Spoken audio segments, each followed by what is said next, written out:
Kudus, turunlah sekarang hatiku sebagai bait-Mu, hidupku jadi bejana-Mu, pakai sesuai rencana-Mu.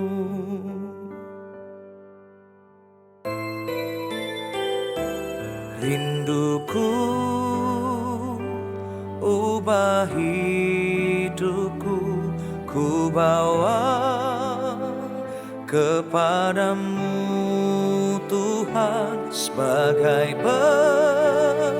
persembahan yang hidup sampai akhir hidupku. Roh Kudus penghibur dan penolongku, ku tak takut sebab Engkau ada di dalamku. Kau ubah dukaku menjadi sukacitaku. Roh Kudus, Kau hadir di sini.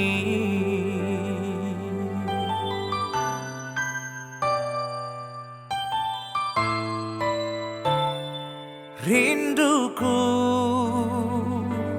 ubah hidupku, ku bawa kepadamu Tuhan sebagai persembahan yang hidup sampai akhir hidupku. Roh Kudus penghibur dan penolongku, ku tak takut sebab Engkau ada di dalamku. Kau ubah dukaku menjadi sukacitaku. Roh Kudus, Kau hadir di sini.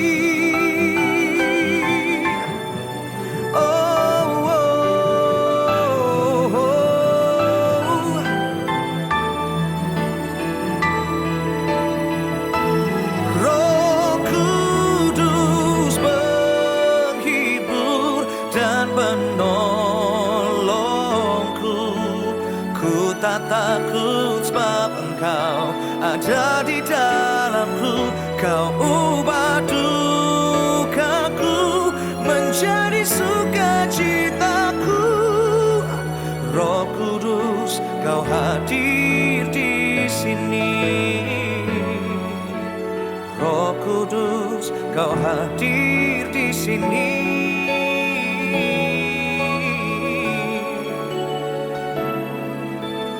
Roh Kudus, Kau hadir di sini.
kuasa-Mu ada dalam hidup kami. Terpuji nama-Mu selama-lamanya. Di dalam nama Yesus yang luar biasa, kami tinggikan Engkau, kami masyurkan Engkau. Yesus yang kami percaya. Terpuji namamu selama-lamanya. In Jesus mighty name, semua yang percaya sama-sama katakan amin. Boleh kita beri tepuk tangan yang terbaik bagi Tuhan. Haleluya, silakan kembali Bapak Ibu Saudara yang dikasih oleh Tuhan. Haleluya. Saya percaya bahwa tangan Tuhan itu tangan yang luar biasa, yang masih bekerja dan sanggup bekerja. Setuju boleh katakan amin. Ada sebuah lagu yang saya tulis seperti lagu yang tadi bilang bahwa masih ada mujizat. Mujizat itu masih terjadi sampai hari ini.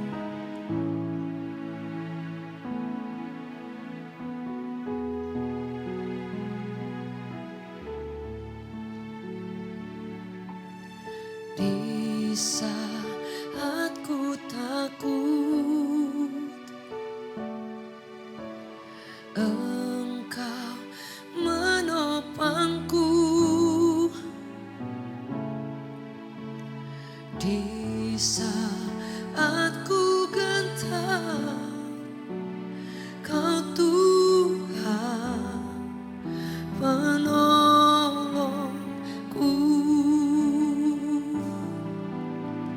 Di saat ku takut, Engkau menopangku. Di saat ku gentar, Kau Tuhan penolongku. Ku percaya masih ada mujizat. Ku percaya tangan-Mu masih bekerja. Janji-Mu tak pernah biarkan ku sendiri. Yesus, Kau Tuhan perlindunganku. Ku percaya masih ada mujizat. Ku percaya tangan-Mu masih bekerja. Janji-Mu tak pernah biarkan ku sendiri. Yesus, Kau Tuhan perlindunganku. Boleh kita beri tepuk tangan yang terbaik. Dia perlindungan kita. Boleh sama-sama. Di saat ku takut, Engkau menopangku. Engkau menopangku. Di saat ku gentar, Kau Tuhan penolongku. Di saat ku takut, di saat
percaya masih bekerja. Janjimu, amin. Yesus, kau Tuhan perlindunganku. Boleh sama-sama sekali. Ku percaya mujizat, ku percaya mu masih bekerja. Janjimu, ku sendiri. Yesus, kau Tuhan melindungiku. Kami percaya mujizat masih terjadi. Setuju boleh katakan amin. Berapa di antara Bapak Ibu yang percaya kuasanya masih ada? Yang setuju boleh lambaikan tangan saudara. Yesus kita luar biasa. Amin. Sekali lagi lambaikan tangan engkau yang masih percaya bahwa kuasa Tuhan masih terjadi. Boleh saya jemput kita bangkit berdiri. Ku percaya masih ada mujizat. Ku percaya bekerja. Janjimu tak pernah biarkan ku sendiri. Yesus, kau Tuhan pelindung. Boleh lambaikan tanganmu yang percaya sih. Ku percaya masih ada mujizat.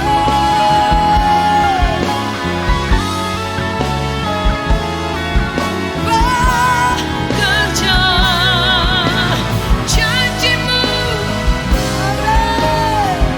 ku sendiri. Yesus, kau Tuhan perlindunganku. Sepakat. Aku percaya ada mujizat. Aku percaya Tuhanku dahsyat. Perbuatan ajaib telah dikerjakannya. Aku percaya ada mujizat. Aku percaya ada mujizat. Amin. Aku percaya Tuhan perbuatan ajaib telah dikerjakannya. Aku percaya ada mujizat. Perbuatan ajaib telah dikerjakannya. Aku percaya ada mujizat. Perbuatan ajaib telah dikerjakannya.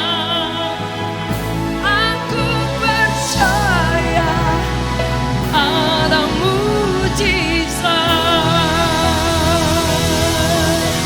Mulai beri sorak-sorai bagi Tuhan. Haleluya. We give you praise. We give you praise. We give you praise. In Jesus' mighty name. Kami tahu. Saudara Shalom, puji Tuhan sore hari ini kita akan lihat sesuatu yang luar biasa. Yaitu saya berbicara dan saya mengingatkan tentang satu kata iman. Kata iman ini Tuhan taruh di gereja kita. Dia kasih visi kepada gembala senior. Di sepanjang tahun ini Tuhan bicara iman. Dan saya percaya bahwa ketika Tuhan kasih visi, bicara tentang iman sepanjang tahun ini, supaya saudara dan saya, apa yang ada Tuhan taruh yaitu mengenai iman kita, tidak sekedar iman yang kanak-kanak. Tidak sekedar yang cuma berkata iman yang sekedar percaya kepada Yesus. Memang benar bahwa iman harus percaya kepada Yesus, iman harus percaya bahwa Yesus mati, iman percaya bahwa Yesus bangkit, iman percaya bahwa hari ini Yesus ada di dalam kerajaan sorga. Tetapi kita harus lebih meningkat dan kita akan lihat iman akan bekerja dengan apa untuk menumbuhkan iman itu sendiri. Banyak kali kita dengar firman Tuhan yang berkata bahwa iman timbul dari pendengaran akan firman Tuhan. Berarti iman itu bertumbuh kalau dengar firman Tuhan. Tapi yang menjadi masalah kita hari ini, bahwa ketika kita dengar firman Tuhan, di dalam sesuatu situasi yang fine-fine aja, kelihatan kita tidak pernah melihat sebuah perubahan. Nah, oleh sebab itu yang saya lihat hari ini, saya coba amati, saya pelajari di dalam firman Tuhan, bahwa iman itu harus butuh yang namanya persoalan. Kalau nggak ada persoalan, iman itu kelihatan biasa-biasa. Karena iman itu tidak ada satu standar untuk mengukur iman saudara. Iman manusia itu tidak bisa kemudian dilihat, oh iman si A seperti ini 100 ukurannya. Oh iman saya ini ukurannya 80, enggak. Kita tidak bisa mengukur iman seseorang melalui kasat mata kita. Nah, iman itu akan dilihat dari mana? Ketika seseorang itu timbul masalah dan persoalan. 2,5 tahun, hampir 3 tahun. Dunia digoncang oleh yang namanya corona. Disitulah kita lihat bagaimana iman seseorang itu bertumbuh. Melihat iman tidak bisa kita lihat hari ini di gereja. Kalau di gereja ini hari ini semua baik-baik aja. Orang yang suci, orang yang kudus. Tapi iman itu akan dilihat nanti di luar gereja. Ketika ada masalah, ada persoalan, baru kita bisa lihat mana iman itu. Apakah dia sungguh-sungguh mengenal kepada Tuhan atau tidak? Kita bisa lihat dari sikap hidup dia. Nah, sehingga hari ini yang saya lihat, perlu Bapak Ibu Saudara, untuk kemudian yang berkata hari ini ada iman, iman itu perlu sebuah pengujian. Nah, sore hari ini saya coba angkat ada 3 hal bahwa iman perlu sesuatu namanya masalah untuk kemudian iman itu bertumbuh. Nah, di dalam kitab Yohanes 11 kita akan lihat, saudara nanti bisa lihat pulang di rumah. Saudara boleh baca di dalam Yohanes 11 ini dari ayat pertama sampai dengan ayat yang terakhir 20-an. Itu bicara tentang Lazarus yang dibangkitkan. Nah, saya tidak bicara tentang Yesus membangkitkan Lazarus. Orang suka mengangkat di dalam kitab Yohanes 11 ini tentang kebangkitan daripada Lazarus. Sesuatu yang wow, yang spektakuler. Sehingga banyak kemudian kita minta yang seperti itu. Sehingga tujuan kekristenan kita akhirnya cari mujizat, cari berkat dan sebagainya. Tapi ada sesuatu yang coba kita bongkar pada sore hari ini, yaitu di dalam Yohanes 11 ini, saya coba angkat tentang 2 orang yang bernama Maria dan Marta. Maria dan Marta ini orang yang beriman, tapi perlu sebuah pengujian. Makanya kita lihat dulu poin kita yang pertama, Yohanes 11 ayat 1 sampai dengan ayat yang keempat. Ada sesuatu peristiwa yang luar biasa di situ sebelum nanti orang ini dibangkitkan Lazarus. Yohanes 11 ayat 1 sampai dengan ayat yang keempat. Ada seorang yang sedang sakit namanya Lazarus. Ia tinggal di Betania, kampung Maria dan adiknya Marta. Saya mau bicara tentang Maria dan Marta.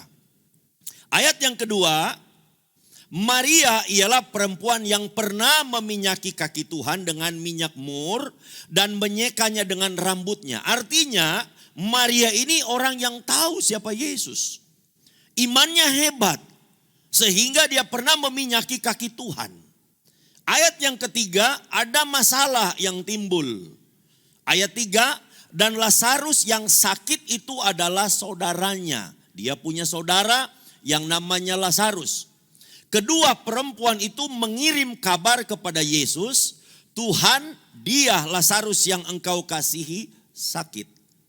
Mereka memberitahukan kepada Yesus, butuh pertolongan bahwa ada yang sakit. Saudaranya Lazarus.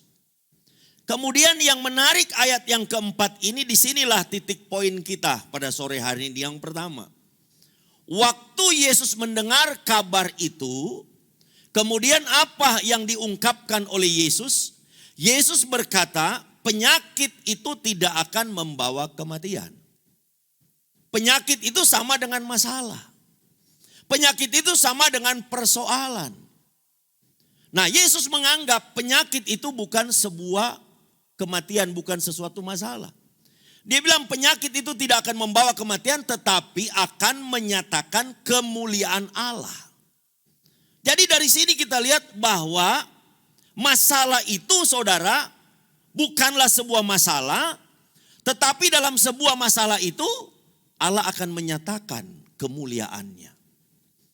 Nah, oleh sebab itu poin kita yang pertama, masalah atau penyakit diizinkan Tuhan untuk mendatangkan kemuliaan Tuhan.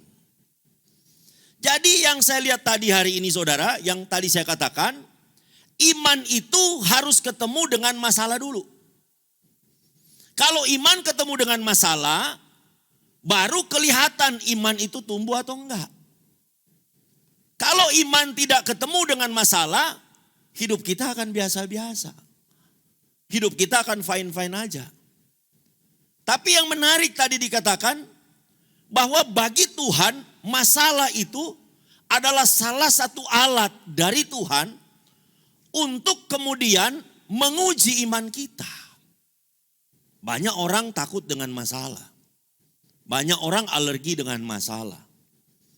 Banyak orang takut menghadapi sebuah masalah. Saudara, bagi kita selama kita masih punya nafas hidup, masalah itu biasa. Amin. Ini kelihatan wajah masalah semua nih. Masalah itu biasa. Yang luar biasa itu kalau saudara dan saya yang bikin masalah. Jadi masalah bagi kita biasa. Kalau ada orang nanya kepada saya, Jemaat Jakarta bilang begini, Pak Roy tolong doakan saya supaya saya tidak ada masalah. Saya bilang kalau tidak ada masalah saya kirim kamu ke San Diego Hill. Di Jakarta ada pekuburan yang mewah sekali namanya San Diego Hill. Kalau Surabaya ke Kembang Kuning. Keren, Bo. Kembang Kuning. Jadi selama saudara dan saya masih punya nafas hidup, kita tidak akan pernah jauh daripada masalah. Berarti saudara mungkin berkata kepada saya sore hari ini, memang Pak Roy ini suka masalah. Saya membiasakan diri saya untuk tidak pernah antipati dengan masalah. Tapi saya akan bersahabat dengan masalah karena bagi saya ketika saya hadapi masalah, disitulah saya menghadirkan iman yang berdasarkan kepada firman Allah. Kalau saudara kemudian mendasarkan iman saudara kepada dasar firman Allah, masalah itu saudara akan rubah jadi berkat. Amin. Satu kali saudara, saya kerja logistik, ekspedisi. Satu kali ada satu customer saya, dia suruh hitung saya dia mau kirim barang. Dari Manado ke Surabaya. Dia kirim satu komoditi cengkeh. Karena saya termasuk logistik untuk gudang garam, Sampurna, kemudian ke Jarum. Dia suruh hitung sama saya. Ketika dia setelah selesai suruh hitung, saya kasih harga ke dia.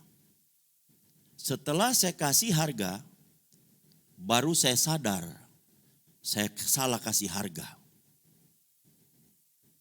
Waktu saya salah kasih harga, saya ngomong ke dia lagi, saya telepon. Bos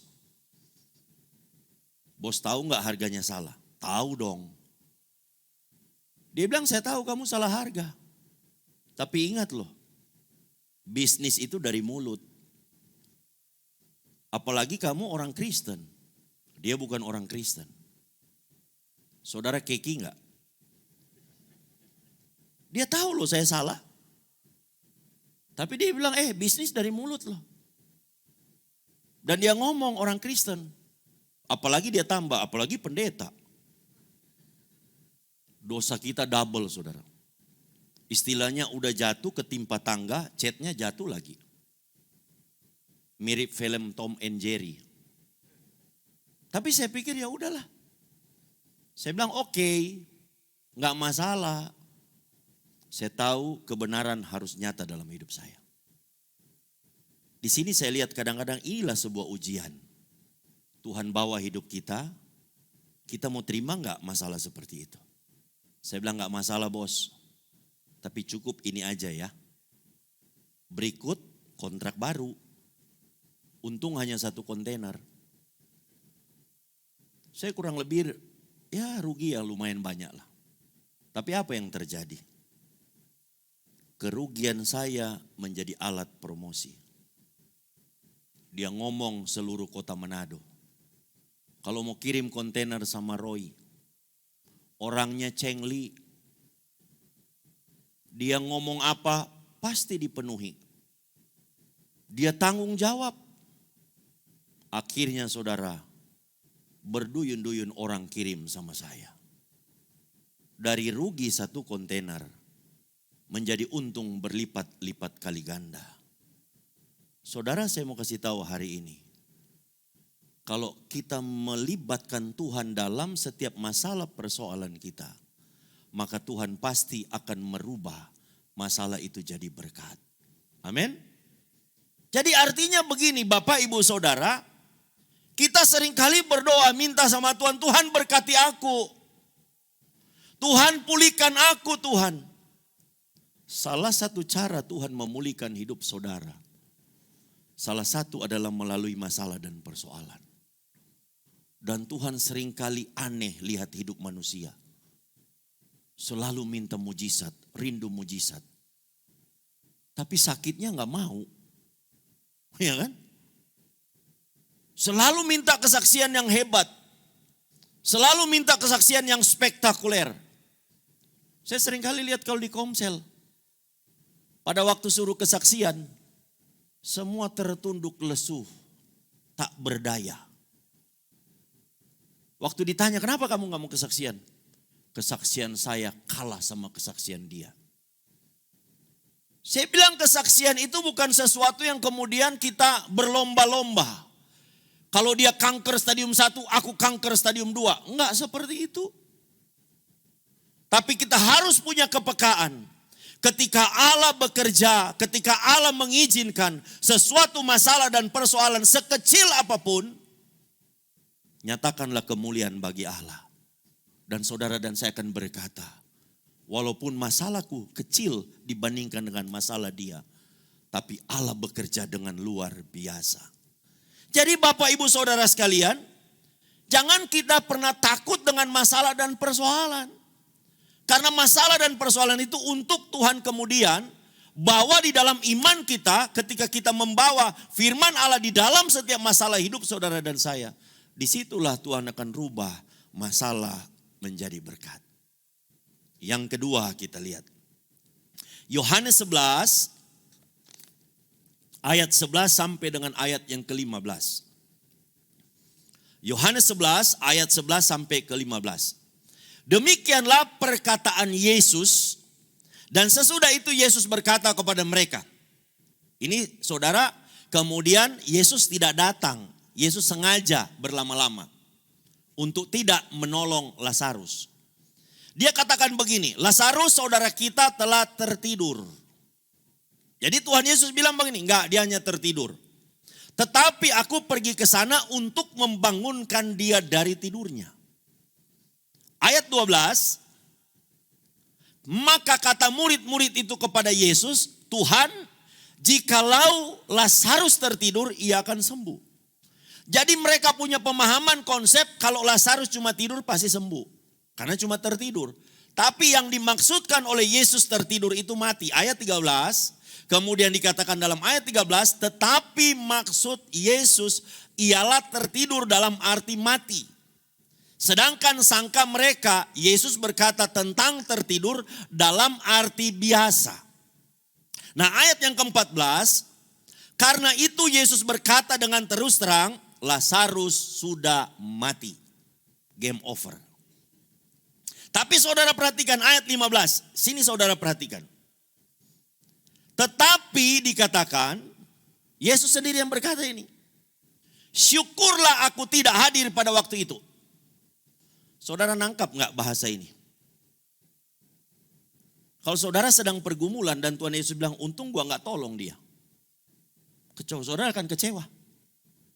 Ini bahasa Yesus seperti itu. Dia bilang syukurlah aku tidak hadir waktu itu. Ini ada unsur kesengajaan. Mungkin saudara hari ini sedang bergumul. Minta pertolongan Tuhan bertahun-tahun. Tuhan bilang untung saya tidak tolong dia. Saudara pasti akan kecewa. Sebab demikian lebih baik bagimu supaya kamu dapat belajar percaya. Marilah kita pergi sekarang kepadanya. Yang kedua, poin kita yang kedua. Kesengajaan Tuhan untuk melatih iman saudara dan saya. Dari sini kan kita lihat Tuhan sengaja. Tuhan sengaja membiarkan. Tuhan sengaja membiarkan Lazarus mati. Padahal Tuhan sayang loh sama Maria dan Marta. Tapi kenapa dia biarkan seperti itu? Karena dia sedang latih iman daripada Maria dan Marta. Hari ini pun sama. Ketika Bapak, Ibu, Saudara semua hari ini kita sedang mengalami sesuatu yang namanya pergumulan. Kita sedang mengalami namanya masalah dan persoalan. Kadang-kadang Tuhan gak tolong kita. Tapi kemudian kita mulai mundur dari Tuhan. Kalau Tuhan gak jawab doa saya, gerejamu tak bikin sepi. Tuhan bilang sepi gak masalah. Aku bisa pakai batu-batu kok. Yang butuh Tuhan itu kita, bukan Tuhan butuh kita. Tapi manusia yang butuh Tuhan. Tapi inilah saudara bagaimana Tuhan sedang melatih. Tuhan saya percaya hatinya mau menolong Lazarus segera saat itu. Lazarus tidak sampai mati, tapi Tuhan lebih tega untuk membuat iman Maria dan Marta lebih dewasa di dalam pengenalan kepada Tuhan. Amin. Saudara lihat, kalau saudara punya anak kecil yang baru pertama jalan, baru mau jalan. Anak kecil itu yang baru mau jalan, kalau saudara tidak pernah membiarkan dia jalan, dia merangkak kemudian berjalan, saudara tetap pegang terus. Saya jamin sampai dengan umur 5 tahun, 6 tahun, 7 tahun, saudara tetap gendong dia. Dia masih tetap jadi bayi. Tapi kerap kali kita orang tua, kita membiarkan anak kita yang masih kecil itu, jalan walaupun nyenggol sana sini, jatuh sana sini, tetapi tetap membiarkan kita tetap jaga. Tuhan pun sama. Ketika kita alami masalah dan persoalan, ketika kita alami pergumulan, walaupun kita terseok-seok, walaupun kita jalan dengan susah payah, Tuhan tetap mengawasi hidup saudara dan saya. Ada mata Tuhan yang memandang hidup saudara dan saya. Dia tidak kemudian membiarkan hidup kita. Tapi dia menjadikan supaya kita kuat. Supaya menjadikan kita itu lebih mengenal kepada dia. Lebih hidup di dalam pengenalan kepada dia. Supaya hari ini bukan dengan kata orang kita kenal Tuhan. Konsep yang dimiliki oleh Ayub. Saudara bisa baca di dalam kitab Ayub.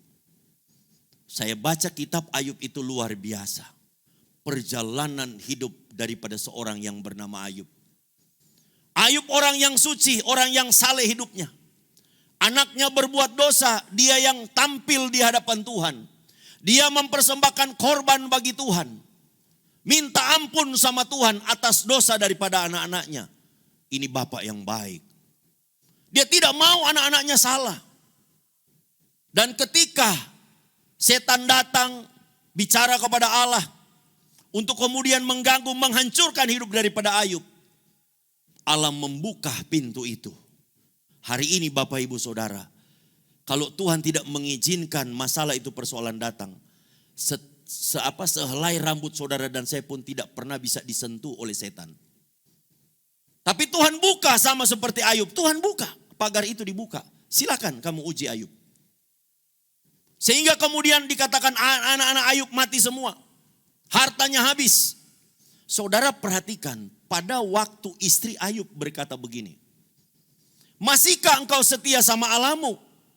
Lihat hari ini apa yang kamu hidup. Apa yang kamu alami hari ini. Allah tidak ada lagi dalam hidupmu. Ayub mengeluarkan sebuah statement. Bukan apa yang baik saja aku bisa terima dari Tuhan. Tapi yang jahat pun aku harus terima dari Dia. Saudara waktu baca ini saudara anggap biasa. Tapi bagi saya ini iman permulaan. Kita berpikir yang jahat pun datang dari Tuhan. Tapi ketika proses demi proses terjadi dalam hidup daripada Ayub. Sampai dengan pada akhirnya di pasal-pasal yang terakhir. Ayub berkata, aku mencabut setiap perkataanku. Dia cabut perkataan dia yang berkata, yang jahat datangnya dari Tuhan. Sehingga kemudian Ayub berkata, bukan dengan kata orang hari ini aku tahu siapa Tuhanku. Tetapi aku mengalami sendiri siapa Tuhanku yang sebenarnya. Tuhan seringkali membawa hidup saudara dan saya. Kita akan hanya berhadapan face to face dengan Dia. Tidak pernah dengan orang tua kita. Tidak pernah dengan istri anak-anak kita. Tapi hanya kita dengan Tuhan. Dan kita akan berkata, Tuhan, ini aku. Proses aku. Makanya saudara, pemazmur Daud pernah berkata, ujilah aku Tuhan. Ada pendeta gak berani sebut kata ujilah aku. Mereka ngomong begini, ada satu pendeta. Pada waktu saya masih di gereja yang lama. Kalau ada kan lagu pujian itu. Ujilah aku Tuhan, cobalah aku. Pendeta ini dia bilang jangan. Kalau Tuhan uji mati kita semua. Dia gak mau, padahal itu firman. Kenapa pemazmur berani berkata ujilah aku Tuhan? Karena dia mengenal siapa Allah dia yang sebenarnya. Hari ini kita kenal siapa Bapa kita. Hari ini kita kenal siapa Allah kita. Allah tidak pernah mendatangkan sesuatu yang melebihi kekuatan kita. Amin.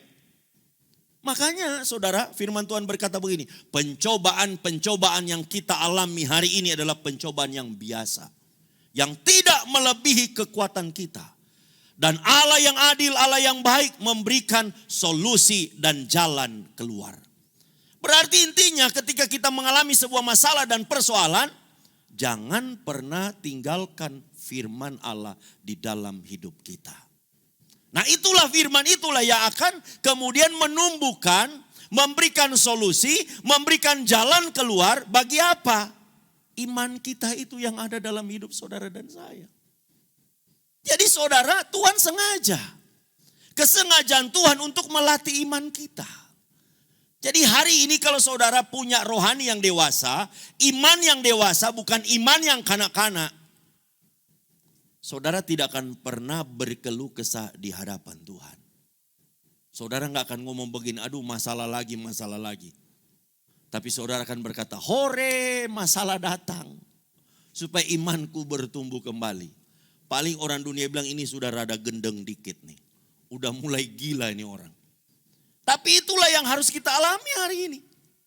Bahwa memang Tuhan sengaja untuk mendatangkan masalah persoalan. Supaya iman kita dilatih oleh Tuhan. Amin. Jadi hari ini yang wajah-wajah masalah percayalah. Saya lihat Tuhan sedang menumbuhkan otot-otot iman dalam hidup saudara dan saya. Yang ketiga kita lihat. Yohanes 11 ayat 25 sampai dengan ayat yang ke-26. Yohanes 11 ayat 25 sampai dengan ayat yang ke-26. Jawab Yesus, akulah kebangkitan dan hidup. Barang siapa percaya kepadaku, ia akan hidup walaupun ia sudah mati. Ayat 26. Dan setiap orang yang hidup dan yang percaya kepada Yesus tidak akan mati selama-lamanya. Percayakah engkau akan hal ini? Yang ketiga, saudara, saya berkata pada sore hari ini, poin kita yang ketiga, percaya bahwa Yesus adalah sumber kehidupan saudara dan saya. Jadi orang yang imannya dewasa, dia percaya bahwa Yesus itu adalah sumber kehidupan. Bukan bicara tentang berkat. Bukan bicara tentang karunia. Bukan bicara tentang mujizat. Makanya itu yang seringkali saya lihat hari ini. Orang mempertuhankan iman. Orang mempertuhankan doa. Orang mempertuhankan puasa. Orang mempertuhankan pujian dan penyembahan. Bukan Yesus yang jadi sumber kehidupan. Kalau kita hari ini memahami, iman kita tuh semakin dewasa di dalam Tuhan, bahwa hari ini tidak ada berkat, tidak ada yang namanya mujizat, tidak ada yang namanya berkat melimpah, karunia-karunia tidak ada dalam hidup kita, kita akan berkata cukup Yesus ada dalam hati saya, itu sudah cukup. Kita gereja sudah 17 tahun. Saya bertobat tahun 96. Dulu saya bercita-cita ingin jadi konglomerat. Saya ingin jadi orang kaya dulu. Dan yang terjadi, orang tua saya bukan orang yang kaya raya. Bapak saya bangkrut waktu saya SMP. Sekolah nggak selesai. Saya tahu untuk menjadi orang kaya, jadi bandar judi. Akhirnya saya jadi bandar judi. Ketika saya jadi bandar judi, saya untung banyak. Kemudian mulailah hidup dunia malam. Narkoba dan sebagainya. Saya dikelilingi kuntilanak kiri dan kanan. Ada genderuwo, suster ngesot. Banyak saudara. Tapi apa artinya yang terjadi? Hilang. Tahun 96, Tuhan panggil hidup saya. Tuhan pilih saya untuk menjadi hamba Tuhan. Saya bukan orang Kristen. Saya lahir bukan dari rahim orang Kristen. Kami dari agama leluhur. Tapi 96, Tuhan panggil hidup saya menjadi anaknya Dia. Apakah enak hidupnya? Enggak. Jungkir balik saudara, masuk, naik turun, naik turun. Tapi setelah saya berjumpa dengan Tuhan Yesus, jujur saya ngomong hari ini, saya tidak mengejar sesuatu yang namanya kekayaan lagi. Saya bilang cukup ada Yesus dalam hidup saya sudah cukup. Saya bicara dari mimbar ini, karena saya ikat satu kontrak saya dengan Tuhan. Dia sumber kehidupan saya. Bapak, Ibu, Saudara, dunia ini akan lenyap beserta dengan isinya. Kalau kita hari ini datang ke gereja masih mencari sesuatu yang namanya berkat. Hari ini kita datang di gereja masih mencari sesuatu yang namanya mujizat. Betapa sia-sia pengiringan kita kepada Yesus. Hari ini rubah cara pandangan kita. Hari ini kita rubah cara motivasi kita.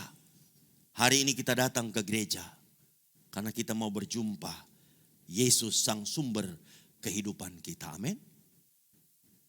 Orang banyak curiga sama saya, teman-teman saya curiga. Mereka pikir saya ini kaya raya. Saya punya teman-teman di Manado, ada yang punya hotel. Mereka tahu saya pergi ke Australia, ke Amerika, ke China. Keliling pelayanan, ke Singapura, Jakarta, Surabaya, keliling kemana-mana. Mereka ngomong begini, gak mungkin kamu gak punya uang banyak. Saya bilang kita buka-bukaan aja rekening kita hari ini. Itu beda langit sama bumi. Mereka bilang tetap gak percaya. Saya bilang ya udahlah kalau kamu gak percaya gak masalah. Tapi jujur saya bilang saya gak punya simpanan uang. Yang saya punya simpanan emas. Mereka penasaran. Mas kamu simpan di mana? Kalau saya mau ngomong di rumah, bisa dirampok rumah saya. Terus mereka ngomong, di Singapura ya? Enggak juga. Di Swiss? Enggak. Ada berapa banyak sih emas kamu? 20 ton. Wih banyak sekali. Terus nyimpannya di mana? Saya bilang di sorga. Karena rumah saya di sana itu lantainya dari emas. Tiang-tiangnya itu dari permata semua berlian dan sebagainya. Kalau kamu mau ambil aja ke sana karena nggak bisa turun lagi. Seringkali konsep dunia selalu berkata orang yang sukses harta banyak. Tapi hari ini kita orang rohani, orang yang sukses menjadikan Yesus sebagai sumber kehidupan. Kemanapun dia pergi dan berada, menunjukkan manusia Kristus.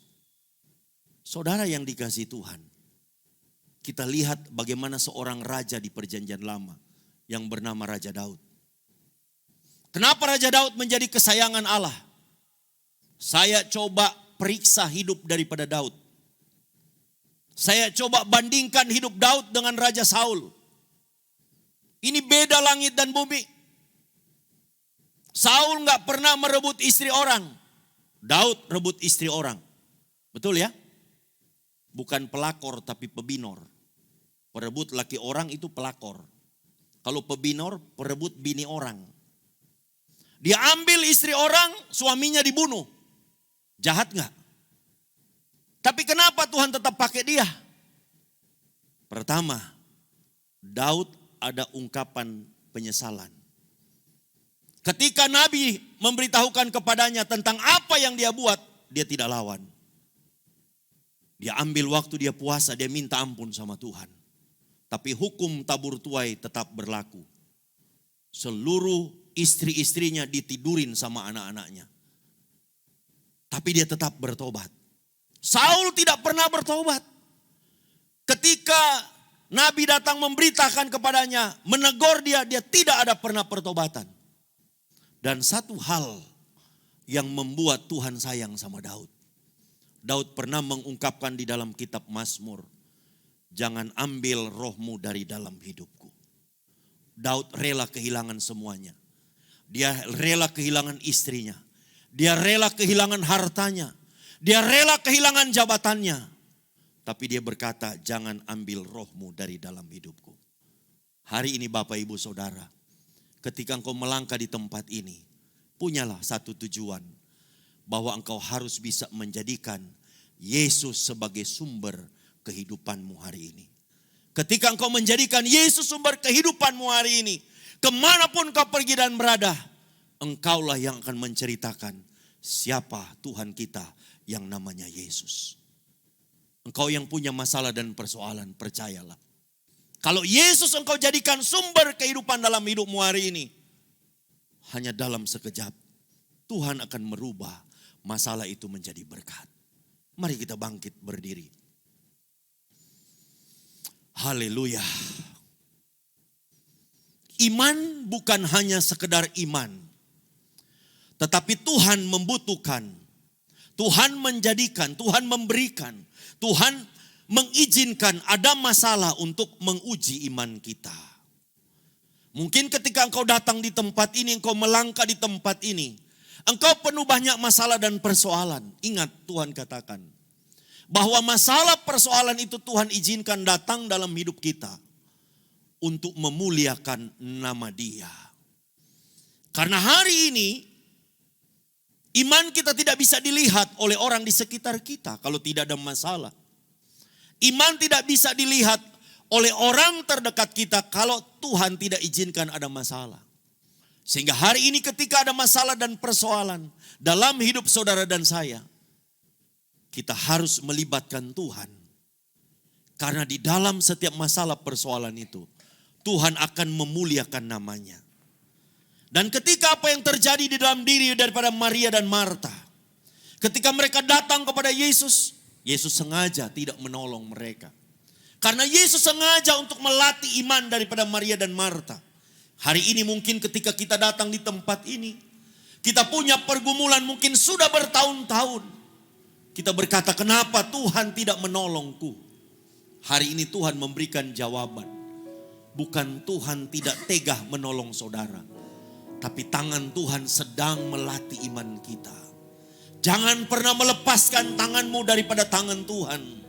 Tangan Tuhan tetap diulurkan kepadamu hari ini. Seringkali kenapa kita jauh daripada Tuhan? Bukan Tuhan yang melepaskan tangannya dari tangan saudara dan saya. Tapi kerap kali kita melepaskan tangan kita daripada tangan Tuhan. Tetap pegang tangan Tuhan. Dan jangan cuma jadikan Yesus hanya sebagai tempat kita minta berkat. Jangan hanya jadikan Yesus hanya sebagai tempat kita minta mujizat. Tapi kita akan berkata pada sore hari ini, Yesus, Engkau adalah sumber kehidupan kami. Terima kasih Bapa di surga. Biar setiap firman-Mu Tuhan pada sore hari ini, firman ini Tuhan Kau boleh meteraikan dalam setiap hati kami. Firman ini Tuhan boleh Kau ukir dalam setiap hidup kami Tuhan. Supaya iman yang sudah Tuhan taruh dalam hidup kami, iman kami bukan menjadi iman yang kanak-kanak, tetapi iman yang dewasa. Iman yang menjadikan Yesus sebagai sumber kehidupan kami. Terima kasih Bapa di surga, hamba berdoa Tuhan. Bagi setiap anak-anak Tuhan yang ada di tempat ini. Mereka yang punya pergumulan bertahun-tahun. Tuhan, mereka sudah mendapatkan jawaban. Hari ini mereka akan pulang Tuhan. Dan mereka akan menyatakan siapakah Tuhan mereka yang sebenarnya. Sehingga mereka akan berkata, hari ini kami tahu siapa Tuhan kami yang sebenarnya. Terima kasih Tuhan. Hanya di dalam nama-Mu kami sudah mengucap syukur dan berdoa. Haleluya. Amin. Terima kasih Tuhan. Pujian penyembahan telah kami naikkan. Firman Tuhan telah kami dengar. Biarlah setiap firman yang telah kami dengar, kami juga melakukannya. Kami percaya Roh Kudus yang ada di dalam kami akan memampukan setiap kami. Dan biarlah firman yang telah dibentangkan akan juga digenapi di dalam kehidupan kami. Kami mau berdoa untuk gereja-gereja yang ada di seluruh dunia. Bagi para hamba Tuhan sampai kepada semua jemaatnya. Kiranya Tuhan memberkati mereka semua, supaya mereka menjadi berkat dan berdampak. Sehingga gereja di seluruh dunia dipenuhi oleh jemaat yang mencari Tuhan dengan tulus dan takut akan Tuhan. Buat semua hamba Tuhan dan gereja bersatu, rukun dan tidak terpecah-pecah, supaya dunia percaya bahwa Yesus adalah Tuhan bagi kemuliaan Allah Bapa. Demikian juga untuk gereja di mana kami Engkau percayakan untuk mengembalakannya, yaitu gereja Blessing in the Spirit. Kami juga mau berdoa untuk setiap persembahan dari jemaat-Mu di tempat ini Tuhan. Kiranya Tuhan Kau menerimanya dan membalasnya berlipat-lipat. Biarlah persembahan ini berkenan kepada Tuhan sebagaimana persembahan Habel. Tuhan Kau memberikan kemurahan-Mu, balaslah kebaikan dan kerelaan hati jemaat, jaga dan lindungi mereka, serta peliharalah mereka beserta keluarga, pekerjaan, studi, dan di dalam kesehatan mereka. Mari dekapkan kedua tangan di dada untuk menerima berkat itu pasti. Dan Tuhan rindu memberkati, dan saat kita diberkati pasti kita menerimanya. Tetapi yang jauh lebih sulit saat berkat itu diterima, apakah kita bisa menjaga hati kita? Kita tetap menjadi orang yang rendah hati, tidak sombong, tidak kikir, tetapi hidup kita memuliakan Tuhan. Sehingga firman Tuhan mengatakan, jagalah hatimu dengan segala kewaspadaan, karena dari situlah terpancar kehidupan. Jemaat yang dikasihi Tuhan, jadilah berkat dan terimalah berkat rahmat anugerah dari Allah Bapa di surga. Di dalam Putra Tunggalnya, Yesus Kristus yang telah mati bagi dosa-dosa kita. Dan Dia bangkit pada hari ketiga, sehingga kita sembah Tuhan Allah yang hidup. Iman kita bukan kepada Tuhan yang mati. Dia naik ke sorga, menyediakan rumah bagi kita, sehingga kita punya pengharapan yang pasti. Dia akan datang kedua kalinya, menjemput gereja dan umatnya yang berjaga-jaga, kudus, dewasa, bijaksana, serta menghakimi dunia. Dan di dalam persekutuan dengan Roh-Nya yang kudus, menghibur, menguatkan, menginsafkan, dan terus membuat hati kita berkobar-kobar di dalam kasih semula, kekudusan, kebenaran, dan menjadi saksi Kristus dari sekarang sampai selama-lamanya. Mari kita sama-sama tutup di dalam doa Bapa kami.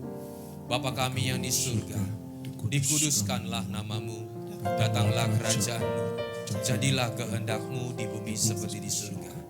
Berikanlah kami pada hari ini makanan kami yang secukupnya, dan ampunilah kami akan kesalahan kami, seperti kami juga mengampuni orang yang bersalah kepada kami.